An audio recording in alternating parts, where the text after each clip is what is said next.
Here we are with the second banger stage of the game, or zone of the game.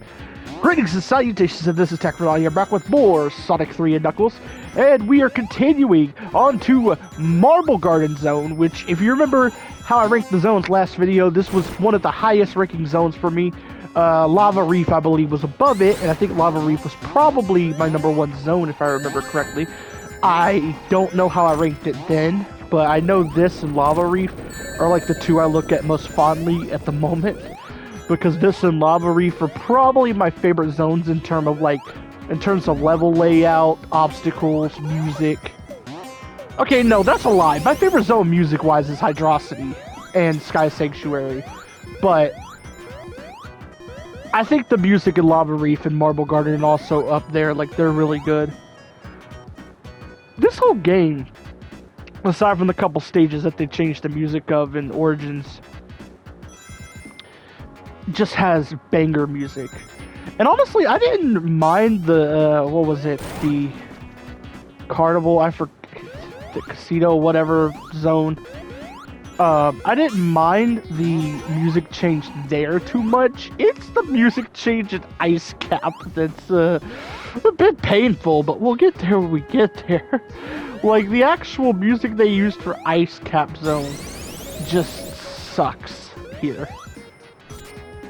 It makes it, like, it actually hurts how I see Ice Cap Zone a lot.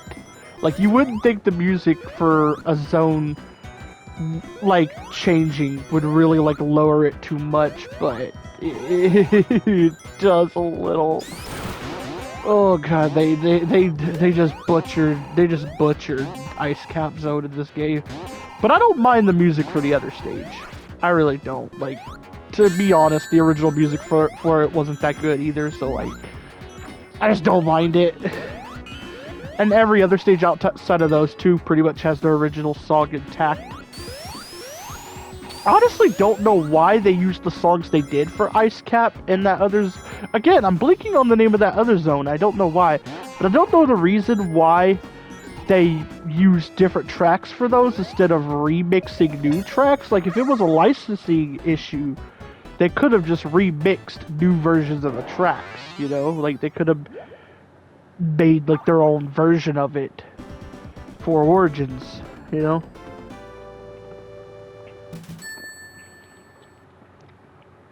They did that with some. They did that with some zones in Sonic Mania for their Act 2. So why not? You know, just make little remixes. I don't think it would have taken much time to make 2 remixes and just tack them on. You know, especially since they were already going to put in the effort to put different music onto those 2 zones in the first place.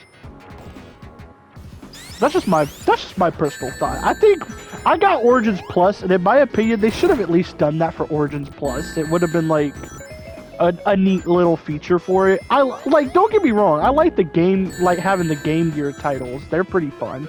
Well, some of them. I like Sonic Chaos, and I like Sonic Triple Trouble. I wish they would have added Sonic 3D Blast for the Origins Plus, because outside of Sonic 3 and Knuckles is Sonic Chaos, and potentially Sonic 2 if I ever figure out how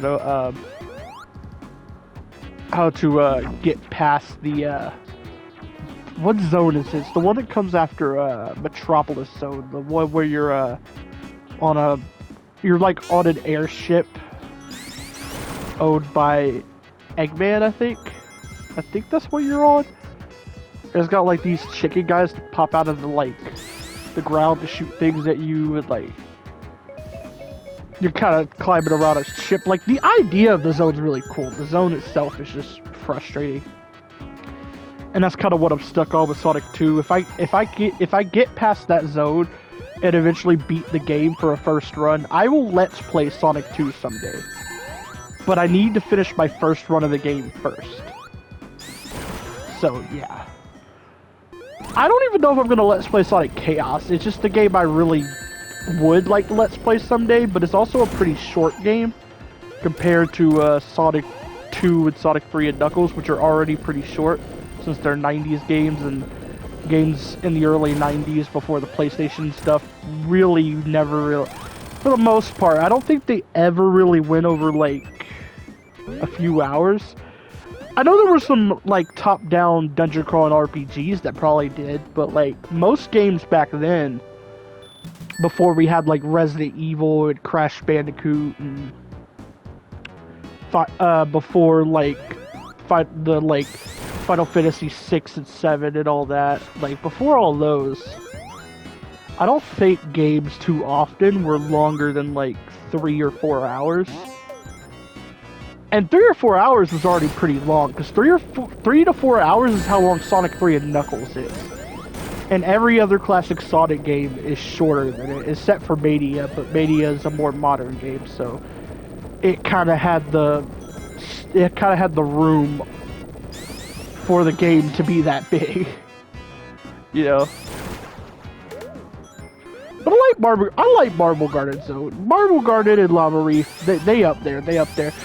Like, I kind of thought about this, because I am doing like a little, like, I am doing a little series between seasons of Rodon Games starting at the end of this season called Game Intermission. I already mentioned having a few videos planned, but one video I'm thinking of doing is, where was I going with this? Give me a second. I kind of thought of doing, like, a video of what, like, stages and zones I would have picked for Sonic Generations in place of some of the ones they had. Only issue is, I would have kept, like, half the zones, though, because, like, half the zones and stages.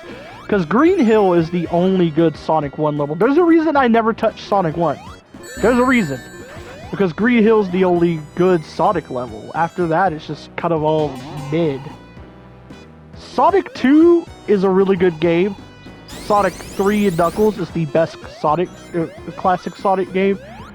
Sonic Mania is somewhere between 2 and 3 and Knuckles for me. I don't know, I love 3 and Knuckles a lot more than Mania just because of how it's designed.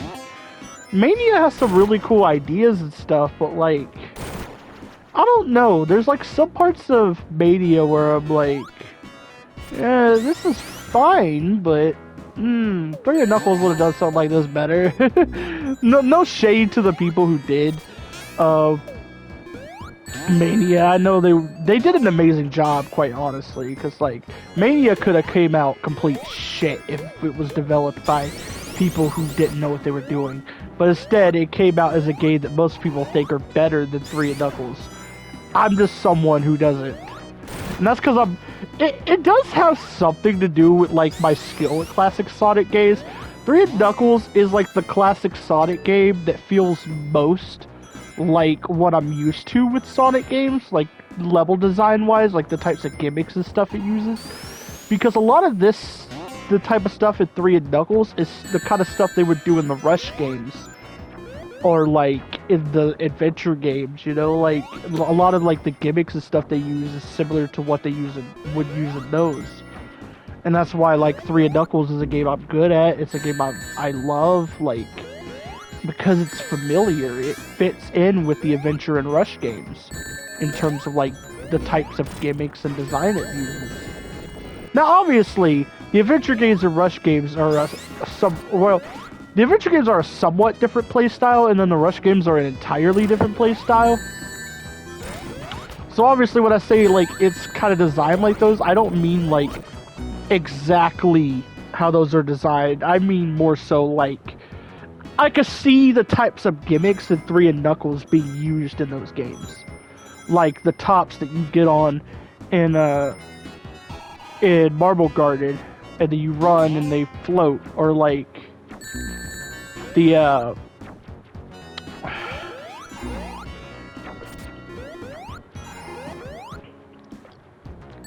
I got another gimmick in my head, I'm just trying to remember exactly what it was. The speed things and I think they actually do use that in Sonic Rush Adventure. The speed things in Hydrocity Zone, where like, yeah, they grab you, speed you up, and you go down like a water slide. They don't use it exactly the same as in Rush Adventure. I just think there's like a slide or something. No, there's something similar, but it's not the same. There's like a catapult in Pirates Island that throws you in the air and it kind of like speeds you up. So it's a similar like idea, it's just different gimmick. Yeah. But that's something that would have been used in a classic Sonic game too. I could see classic Sonic going into like a catapult being launched off and going at high speed. Like I could see that in a classic Sonic game. I could see that in an adventure game too. My point is that the Rush, like specifically Rush Adventure, Sonic Adventure 1, and Sonic 3 and Knuckles have very similar design philosophies for their gimmicks and stuff. And that's why, like, I like Adventure 2 way better than 1, obviously, but that's why, like, I feel like those games are on a similar quality. And although I'm not a huge fan of Adventure 1 because I don't like half of its stories and stuff, and I think Adventure 2 is much better just because, like, the gameplay styles are fit better together and all that. But my point is just that actually no, Adventure 2 is also kind of similar, I guess. But my point is that I like the types of Sonic games that use these types of gimmicks. The types of gimmicks that would either speed you up or take skill to use, or like, I don't know. I just like I don't really know what to call these gimmicks. It's like I mentioned them, like the catapult in Pirates Island and Sonic Rush Adventure, or like the cannons in Bullet Station and Sonic Heroes, or the frogs in Frog Forest and Sonic Heroes, or like the tops you get on in Marble Garden and Sonic 3 and Knuckles. I like those types of gimmicks. And Sonic, the more I think about it, Sonic Heroes also kind of fits into that category. Like I think from Sonic, quite honestly, if we just ignore 06, I think if we ignore 06, I think every Sonic game from 3 and Knuckles to Rush Adventure, hell, I think Unleashed even has a few of these. So from 3 and Knuckles to Unleashed, every game just had like fire, just really fire gimmicks in their levels.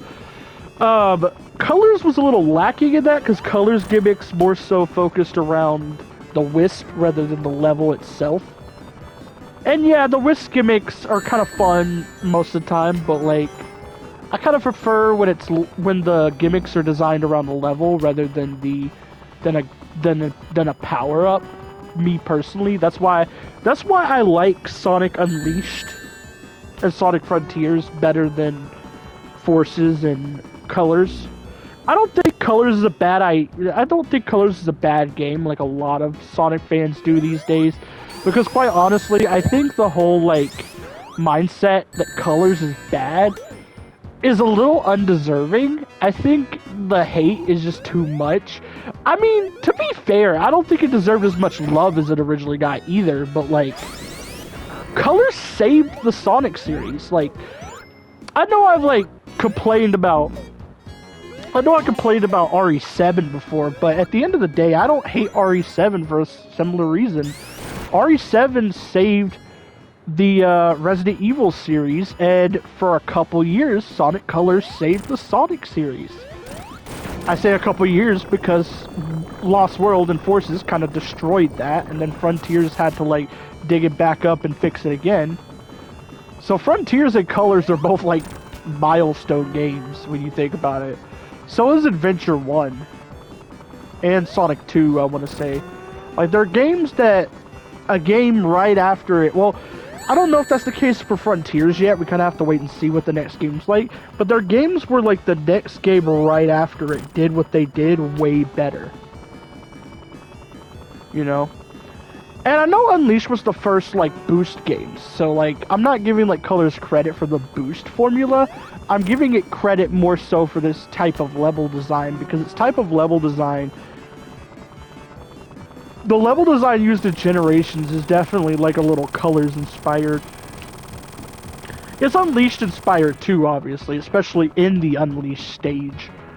But you can definitely see like a lot of the Colors influence on Generations, and Generations is a much better game. Like, Generations seemed to have a lot of influence from the adventure games, Colors and Unleashed in particular, when it came to, like, the way it remixed its stages for modern Sonic and stuff. And I'm not gonna lie, Planet Wisp to me was a really poor choice for Sonic Colors. Planet Wisp is a great stage and all, but like, because of where it's placed in the game in Generations, it's just a little weird. Like, it would have been a nice first stage or a nice mid-game stage. Like, something I always liked about Sonic Heroes and, yeah, something I always liked about Sonic Heroes in particular, and Sonic 3 and Knuckles, is having, like, a somewhat grassy level in the middle of the game. Like, at about the midpoint of the game, or just after the midpoint of the game. Because, the reason why that's nice is because usually a lot of Sonic games only have their grassy levels, or their green levels, early on. And Sonic 3 and Knuckles has 3 of them. It has, Angel Island, which sets on fire, so it's not green for long. Marble Garden, and Mushroom Hill Zone. And then Sonic Heroes only has Frog Forest. Because, you know, Seaside Hill's not really green. Seaside Hill, it's mostly, I want to say like a sandy, whatever that sand yellow color is, whatever you call that. Like, it's mostly that, and then, white, because of the pillars and stuff. But yeah, in my opinion, I think when it comes to, like, zone and stage ideas and, like, gimmicks and stuff in those stages and zones, I would honestly say Sonic 3 and Knuckles, Sonic Rush Adventure, Sonic Heroes, and, what was the other one I was gonna say? And Sonic Unleashed are the best at that in the series. Because they have the most unique and likable stages and stage gimmicks, in my personal opinion. Which is why, like, I'm not going to go too much into detail just in case I do this video, but back on the topic of, like, what levels I would have put in Sonic Generations, I would have made it more levels. Like, I would have included levels for the 2 Rush games and from Sonic CD. Now, obviously, like, the way the game is, like, laid out currently, like, Sonic Generations, is like, there's the classic Sonic section, there's the Dreamcast section, and there's the modern section. But I would have changed that because, and you're gonna get why I'm saying this in a moment. The classic Sonic section would still be called Classic Sonic because the fourth zone / stage used there would have been from CD. But the other, well, Modern Sonic could still be modern because I think Rush Adventure could still fit in there, but that's not what I'm gonna do.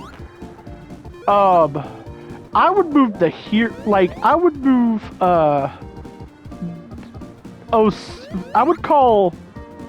move, I would rename the Dreamcast era the Adventure era and move the Sonic 06 stage back to that as the last stage of that era. The Crisis City. And I think I would still keep Crisis City, just like Green Hill, like, I would keep that one. And then the 4th section, instead of being Modern Sonic, the Modern Sonic era, it would be the Boost Sonic era. It'd be a level from Sonic Rush, a level from Sonic Rush Adventure, a level for Sonic Unleashed, and a level for Sonic Colors.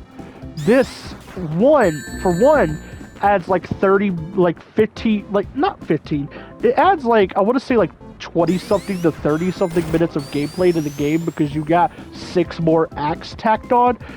But that's not all I would do. The bosses in the game that were used, I don't think I would change much, honestly. I really wouldn't. That being said, I think I would have Sonic fight Blaze instead of Silver. I think I would have Sonic fight Blaze instead of Silver. Just me personally, because yeah, it just makes more sense to me. Because Blaze was actually like, I don't know. Blaze is just more intimidating as an enemy than Silver. And she was introduced a similar way to Silver, where the first time she met Sonic, like, they were fighting. So, like, yeah, I think I would have done, like, a Blaze boss instead of Silver, but outside of that, the bosses would be the same. And the reason I'm talking about the bosses is because that would not be included in that video. I would only be talking about the zones and stages I would replace. But, spoiler alert, if I do end up doing that video for Game Intermission, the stages I would keep are Green Hill, Chemical Plant, Crisis City, City Escape, and yeah, that'd be kind of it. If you would've, like, I don't know if we're gonna do that video yet. If I never do that video, I'm sorry, but like, I have different ideas of what they should have used from Unleashed and 3 and Knuckles in particular. Because Sonic Generations just has too many city levels, in my opinion. And I think that could have been avoided if they, instead of using, like, Rooftop Run, they used, like, Dragon Road or Jungle Joyride in particular. But, yeah, that's about all I gotta say. I'm gonna be ending off the video right about here. So, peace.